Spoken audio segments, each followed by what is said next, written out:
From advertising to software as a service to data. Across all of our programs and clients, we've seen a 55 to 65% open rate. Getting brands authentically integrated into content performs better than TV advertising. Typical lifespan of an article is about 24 to 36 hours. If we're reaching out to the right person with the right message and a clear call to action, then it's just a matter of timing. Welcome to the MarTech Podcast, and I Hear Everything production. In this podcast, you'll hear the stories of world-class marketers that use technology to drive business results and achieve career success. We'll unearth the real-world experiences of some of the brightest minds in the marketing and technology space so you can learn the tools, tips, and tricks they've learned along the way. Now here's the host of the MarTech Podcast, Benjamin Shapiro. Welcome to the MarTech Podcast. I'm your host, Benjamin Shapiro, and this week we're going to talk about product placement.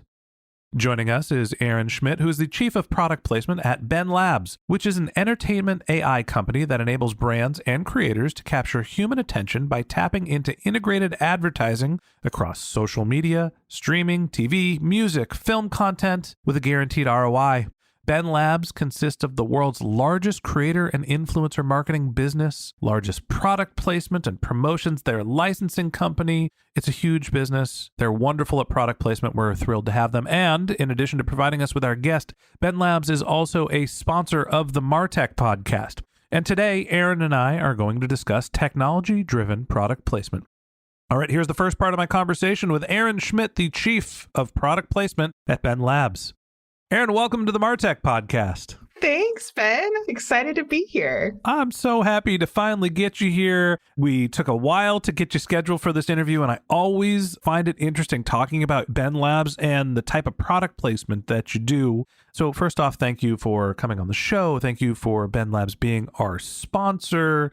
Let's talk a little bit about product placement. Give me the overview of what you consider to be technology-driven product placement. Absolutely. So technology-driven product placement is actually understanding the process of product placement in a better way and using tech to identify the opportunities for brands, using tech to determine where brands should be based on their audiences and their audience engagement, and really helping both the creator community and the brand community connect through technology. It's funny because I think of product placement as being a marketing medium that stands the test of time, also not something that's specifically technology-centric. I think of putting cars in movies, beers in hands on television shows. I'm sure I could list off a million different product placements. Tell me some of the highlights of product placements that BENlabs has been known for that people might have seen. Well, I think you just mentioned all of the categories that we have worked in. So we did the James Bond Z3 BMW. We did the Camaro in Transformers. We did the Heineken in Bond as well. We did the Heineken in Ray Donovan. We've kind of been all over the place. We've did the KFC and Stranger Things. We have 40 years of history in this space. And it hasn't always been a tech-driven opportunity, but that's really where our evolution as BENlabs has been. So when you're producing film, right? You mentioned James Bond, you mentioned Transformers. Those films don't happen overnight. We're not talking about viral social content, years of production, negotiations, TV stars backing out at the last minute. God knows what happens to produce movies. We hear all sorts of horror stories about this happen. How are you able to actually secure placements, and what does the sort of mechanism look like to get a product into one of these big feature films? So we look at it in three different ways, and this is how anyone could secure a product placement. One is be a supporter of the industry, of the production community itself. So really the start of product placement begins in the late 70s, in which it was expensive to produce a piece of content. So just the trade out of value of product was a huge resource. So one of our first clients was Jeep. And the fact that we could provide Jeeps for on-air screen time, and that would cut from a production budget. So that's the first point of entry, right? You can come in and you can supply products to a prop master, a set decorator, a stylist, or a transportation coordinator. The evolution of that has been, as the industry has shifted and content has been decentralized, it's more and more expensive to produce content, going back to the financial gain of a production. And budgets are really limited with the big streamers. And so producers are actually looking at ways to offset production costs. And this is where brands can come in and pay for an opportunity and really start to drive value on the production side through monetary opportunities. And then the third is virtual product placement or digital insertion of products. So post-editing, post the production being filmed, you still have another opportunity to get your brand in that content through the ability to digitally insert it. So back in the day, I worked at eBay. It was probably about 10, 15 years ago now. And I remember the first Transformer movie was coming out, and the brand team in a meeting let it slip that the producers of the Transformer movie had worked eBay into the script, but they forgot to get the rights from eBay for using the website. Somebody bought the spyglass cube of some sort, and they bought it on eBay, and then all of a sudden, the main character has the secret to the whole world.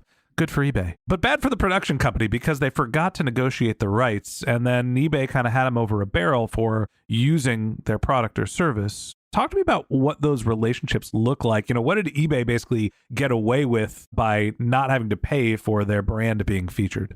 That's the beauty of it. And this has come up so often recently where you've actually seen kind of negative experiences of product placement. Peloton is the example that got really hard hit 2 years ago with the Sex and the City spinoff and Just Like That, and the Billions scene where they had 2 characters across those 2 series that either died or had a heart attack following using a Peloton.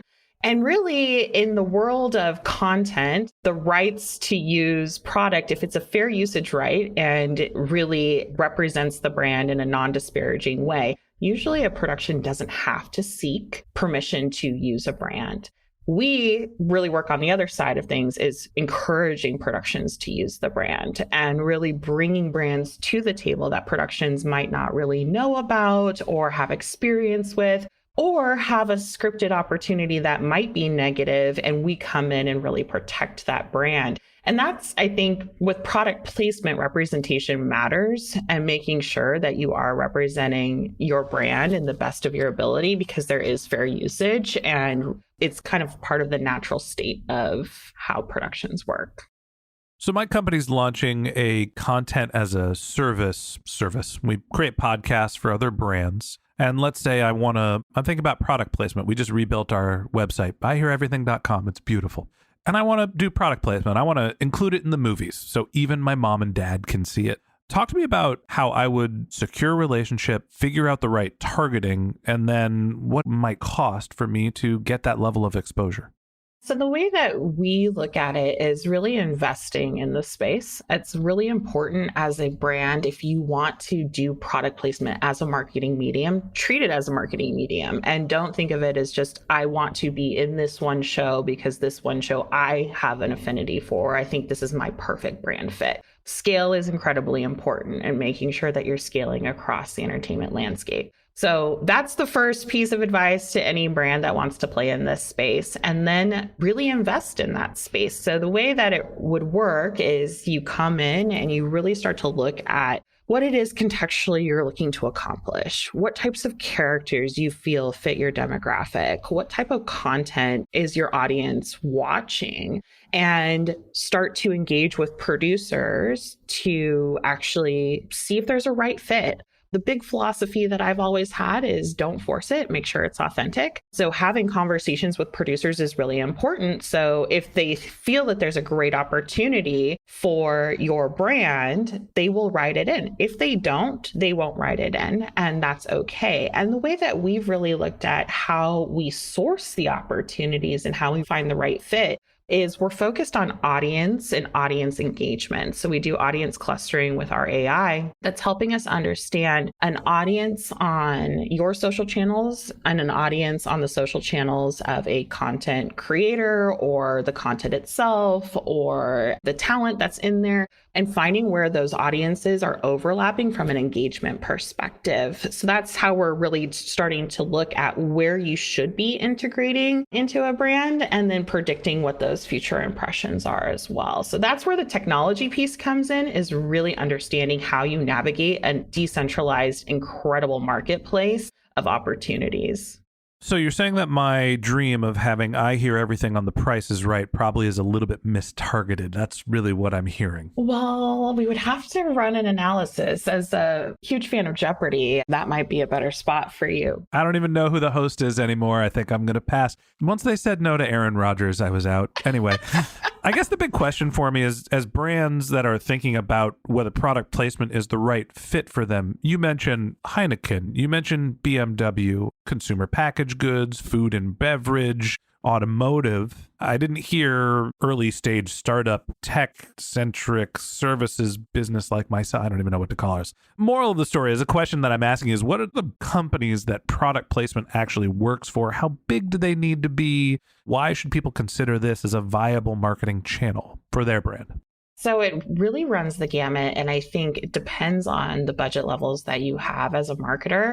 We've actually done a lot of brand launches specifically for CPG brands where you can have that strong visualization. So early on in my career, I worked on a brand called X-Rated Fusion Liqueur. It was a hot pink vodka drink. X-Rated Fusion Liqueur. X-Rated Fusion Liqueur. Good God. It was privately owned, sold to Campari about 2 years after we launched it. But the main strategy they had was product placement. And that bottle was all over content. It was crazy. We launched Palm Wonderful. We launched Red Bull. So there's been a lot of good brands that have used product placement as a launching pad for their brand. On the other end of the spectrum, we work with Canva and Zillow and ADT and really great brands that aren't a tangible, necessarily like hands-on product where you do have to engage further in the script and get those story moments and really work with the creative team to understand how this can come to life.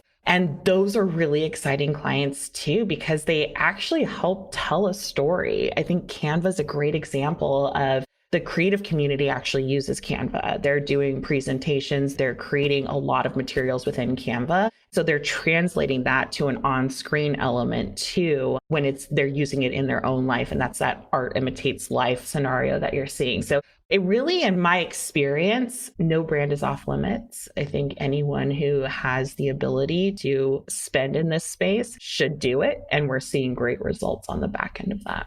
You know, I think my takeaway here is that it doesn't matter what stage of your business you're in, product placement can be an incredibly powerful way to build awareness and credibility with your audience. Now, look, if you're an early stage startup, these are marketing channels that might be a little bit more resource intense than you might want. But if you're a scaled business, if you're an enterprise grade, if you've got the ability to reach thousands, hundreds of thousands, millions of people within your content, product placement can be an incredibly powerful way to do that in an authentic fashion. And that wraps up this episode of the MarTech Podcast. Thanks for listening to my conversation with Erin Schmidt, the Chief of Product Placement at BENlabs. Join us again tomorrow when Erin and I continue our conversation talking about measuring product placement in television. If you can't wait until our next episode and you'd like to learn more about Erin, you can find a link to her LinkedIn profile in our show notes, or you can visit her company's website, which is benlabs.com, BENlabs.com.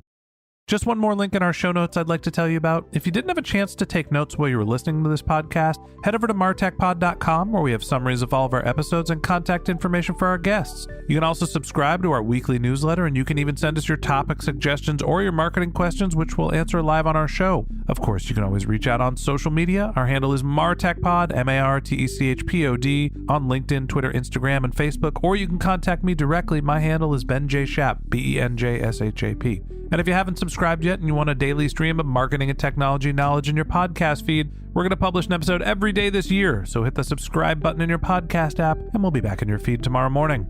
All right, that's it for today. But until next time, my advice is to just focus on keeping your customers happy.